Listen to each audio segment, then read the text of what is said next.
రామ కథను వినరయ్యా, రామ కథను వినరయ్యా, ఇహ పర సుఖములనొసగే సీతా, రామ కథను వినరయ్యా. అయోధ్యా నగరానికి రాజు దశరథ మహారాజు.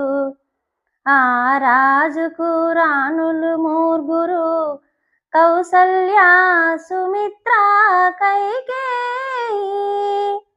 నోము ఫలములై వారికి కలిగిరి కుమరులు నలుగురు, రామ లక్ష్మణ భరత శత్రుఘ్నులు.